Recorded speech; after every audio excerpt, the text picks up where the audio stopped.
السلام علیکم ورحمۃ اللہ and good morning dear students F A Islamic elective. آج ہم پڑھیں گے حضرت عثمان غنی رضی اللہ تعالیٰ عنہ کے کارہائے نمایاں کیا ہیں۔ تیسری خلافت ہماری چل رہی ہے۔ آپ رضی اللہ تعالیٰ عنہ کی سب سے پہلے اگر ہم دیکھتے ہیں تو دینی خدمات، آپ نے بہت سی خدمات سر انجام دیں، دین کی بہت خدمت کی، بہت سی علاقوں میں مسجدیں تعمیر کروائیں، ائمہ مسجد کے علاوہ مؤذن مقرر کیے تاکہ بر وقت نماز کا اہتمام ہو سکے، اور ان کے لیے پھر مقبول محافظہ کیا۔ حفاظت قرآن بذریعہ اشاعت قرآن مجید کی حفاظت کا سلسلہ حضرت عثمان غنی نے خود انجام دیا، اور اس کی ڈیٹیل ہم پہلے بھی پڑھ چکے ہیں حضرت ابوبکر صدیق رضی اللہ تعالیٰ عنہ کے ٹاپک میں۔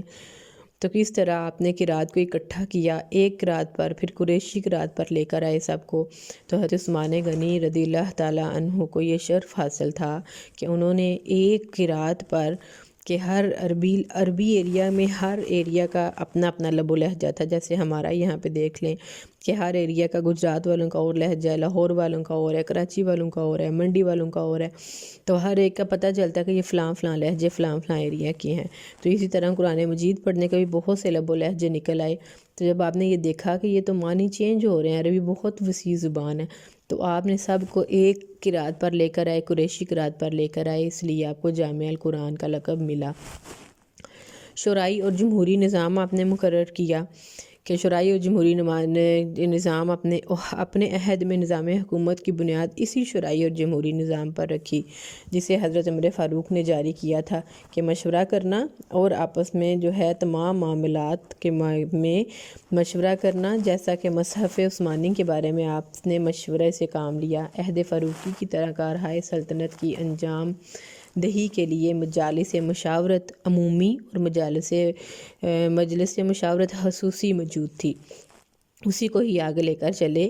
یہ بھی ہم نے حضرت عمر فاروق کے ٹاپک میں بہت ڈیٹیل سے پڑھا تھا کہ کس طرح مشورہ کرنے کی دو جماعتیں آپ نے بنائیں، اور اسی چیز کو حضرت عثمان غنی نے بھی کنٹینیو رکھا۔ دفاعی اصطلاح میں اگر ہم دیکھتے ہیں تو حضرت عثمان غنی نے عمر فاروقی میں بھی قائم کردہ فوجی نظام کو نہ صرف بدستور جاری رکھا بلکہ فوجی اصطلاحات کی بھرپور توجہ دی۔ آپ کے عہد میں پہلی دفعہ فوج اور سول انتظامیہ کے عہدے الگ الگ کیے گئے، اور آپ کے عہد میں فوجیوں کی تنخواہوں میں 70 اضافہ کیا گیا۔ ایک عام سپاہی کے وظیفے میں 100 درہم کا اضافہ کیا گیا۔ پھر بحری فوج آپ نے تشکیل دی۔ آپ کے عہد میں فوجی اصطلاحات کے ضمن میں رومی حکومتوں کی سازشوں کا خاتمہ کرنے کے لیے بحری فوج کی تشکیل کی گئی۔ چنانچہ شام کے گورنر حضرت امیر معاویہ کی تحریک اور تجویز سے مضبوط جنگی بحری بیڑا تیار کروایا گیا، جس کے پہلے امیر البحر حضرت عبداللہ بن قیس حارثی کو مقرر کیا گیا۔ امیر البحر، بحر عربی میں دریا کو کہتے ہیں، تو دریائی یعنی فوجی نظام جو تھا، بحری فوجی نظام، بحری جنگیں لڑ کر قبرص فتح کیا۔ پھر تعمیرات دور عثمانی اگر ہم دیکھتے ہیں تو حضرت عثمان غنی کے دور خلافت میں سلطنت میں بہت زیادہ توسیع ہوئی۔ رفاع عامہ کے ضرورت کے مطابق نئی مسجدیں، نئی سڑکیں، پل، حفاظتی چوکیاں، فوجی چھاؤنیاں، مہمان خانے تعمیر کیے گئے، اور مدینہ منورہ میں آپ نے کچھ مکانات خرید کر اس جگہ پر عمدہ مہمان خانہ بنوایا۔ مدینہ آنے والے ہر راستے پر حفاظتی چوکیاں، سرائیں اور میٹھے پانی کے چشمے تعمیر کیے۔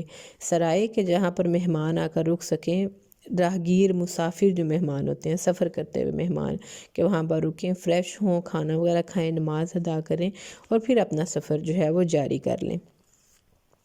مدینہ کا حفاظتی حصار آپ نے بنوایا کہ اہل مدینہ کو بہت زیادہ تکلیف اٹھانی پڑتی تھی، بعض اوقات سیلاب آ جاتا وادی خیبر اور اطراف مدینہ سے، تو مدینہ منورہ کو اس سیلاب سے بچانے اور مسجد نبوی کو اس سیلاب کی زد سے محفوظ کرنے کے لیے آپ نے ایک مضبوط ترین بند تعمیر کروایا، جس کا نام بند مہروست رکھا۔ اس کے ساتھ ساتھ ایک نہر کھدوا کر سیلاب کے پانی کا رخ موڑ کر دوسری جانب کر دیا۔ اس طرح مدینہ کو ہمیشہ کے لیے سیلاب سے محفوظ کر دیا۔ یہ آپ کا بہت بڑا کارنامہ تھا۔ انتظام سلطنت اگر ہم دیکھتے ہیں تو آپ نے ہر صوبے کے لیے ایک عامل مقرر کر دیا۔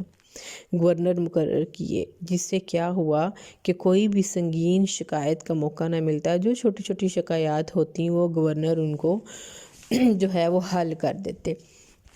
فتوحات عثمانیہ اگر ہم دیکھتے ہیں تو عہد عثمانی میں فتوحات کی وجہ سے سلطنت بہت وسیع ہو گئی تھی۔ طبرستان، خراسان، کرمان، سجستان کے علاقے، اس کے علاوہ کابل، غزنی میں فتح ہوئی۔ دوسری طرف اسکندریہ، آرمینیا، آذربائیجان، شام، تیونس، مراکش، الجزائر اور قبرص اسلامی فتوحات میں شامل ہوئے۔ اسپین کے محاذ سے بغیر فتح کے اسلامی افواج واپس آ گئیں۔ تو حضرت عثمان غنی کے دور میں یہ فتوحات ہوئیں۔ بہت روشن اور بہت اچھا دور تھا حضرت عثمان غنی رضی اللہ تعالیٰ عنہ کا۔ یہ آپ لوگوں نے یاد کرنا ہے اور اس کے شارٹ کویسچن آپ نے کرنے ہیں۔ شارٹ کویسچن اس لیے دے رہی ہوں ساتھ کہ یہ جو ہے ٹاپک، جو آج ہم نے ٹاپک پڑھا ہے یہ شارٹ ہے، اس سے اگلا جو ہے پڑھیں گے وہ تھوڑا لانگ ہوگا، تو آپ نے حضرت عثمان غنی کے شارٹ کویسچن کا ہوم ورک کرنا ہے۔ حضرت عمر فاروق کے شارٹ کویسچن ہم نے کر لیے تھے، اب آپ نے اس کا جو ہے ہوم ورک کرنا ہے اس کویسچن کے ساتھ۔ آپ کا شارٹ کویسچن جو ہیں آپ کی بک کے بیک سائڈ پہ پیج نمبر 529 پر ہیں، 529 to 531 سارے شارٹ کویسچن آپ ہوم ورک کریں گے اور اس کو یاد کریں گے۔ یہ تھا آج کا ہمارا لیکچر۔ امید ہے کہ آپ لوگوں کو سمجھ آ گیا ہے۔ دعاؤں میں یاد رکھیے گا۔ اللہ تعالیٰ آپ کا اور میرا حامی و ناصر۔ السلام علیکم ورحمۃ اللہ۔